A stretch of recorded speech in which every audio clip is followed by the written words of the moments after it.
Thank you, Mr. Chairman. It's a pleasure to get to present testimony on H.R. 2485, the Federal Land Asset Inventory Reform Act, or the FLAIR Act.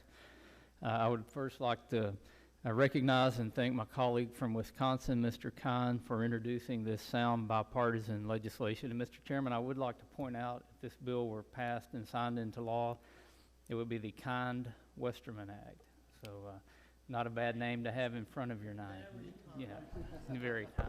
Yeah. We all agree. I'd also like to recognize my former colleague, Senator Kramer, for continuing the fight for smart governmental reform over in the upper chamber. As we legislate in the age of Twitter and 24-hour news cycles, it seems like little attention is paid to rational, practical, or common sense ideas. In this era of polarization, it seems like folks prefer confrontation to legislation or shouting to fixing, but this bill represents something different. It represents a return to good governance, to common sense. The Interior Department alone uses 26 different financial management systems and more than 100 different property management systems nationwide. If you multiply this number by the number of agencies and departments spread across the federal government, we're looking at hundreds, if not thousands, of different management programs. Even worse, very few or maybe even none of these systems talk to one another. Employees must frequently duplicate data, inputting things like procurement data or financial information into multiple programs, each with their own codes and processes.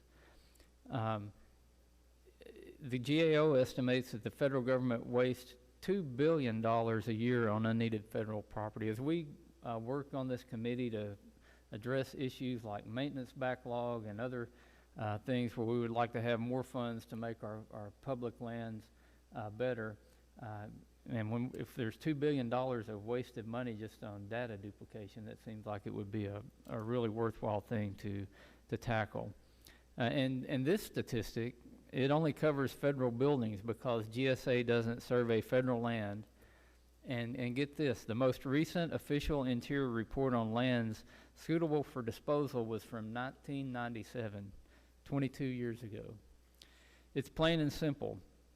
Because of the overwhelming number of systems, codes, and processes needed to keep track of what the federal government owns, we are losing things. Moreover, we are wasting taxpayer dollars, and the inefficiency has a real impact back in our districts. I'd like to share with you an example from my district. I have a constituent who decided to build a cabin on private land surrounded by the Ouachita National Forest. He wanted to get a power pole strung along the existing Forest Service road that provided access to his cabin. Everything was good to go. He worked with the Forest Service, and they signed off on the environmental analysis. The power company agreed to come drop the poles in, and then nothing. For 6 months, nothing. It turns out the Forest Service survey lacked an accurate wilderness boundary. That information was contained in a separate system. So no problem, just move the poles to the other side of the road. That seems like it would make sense. The Forest Service approved the project again. The power company was ready to go, and guess what? Nothing happened for 3 additional months. Turns out the new route skirted a historical burial ground, information which coincidentally was on a separate system. Mr. Chairman, I wish that this was a unique case, but my office receives enough casework in this nature to fill a full-time position. Everything from constantly changing ATV access to vacant lots, which take years to come off the federal books. I've often said that an ounce of prevention is worth a pound of cure, and this bill is the ounce of prevention that this problem needs. It takes thousands of different information systems and puts them into one coherent program. If implemented, it will allow federal employees from DOI to communicate with USDA about the state of BLM rangeland health surrounding some at-risk timberland. If implemented, GSA will be able to differentiate which National Park Service properties need addressing as deferred maintenance and which properties have exceeded their lifespan. The list goes on and on. Will this bill cost money up front? Yes, it will. But what the CBO score won't tell you is the money this measure will save. A streamlined system will empower our federal agencies to make better choices faster, easier, and cheaper for the American taxpayer. This in turn will lead to more economic growth as infrastructure wait times decrease and excess property is offloaded to small businesses.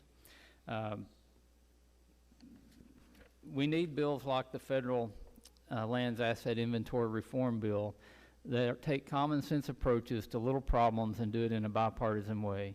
American taxpayers are losing money as federal employees struggle to keep track of hundreds of complex, incompatible systems, and I say that's something we should all be able to fix. I yield back.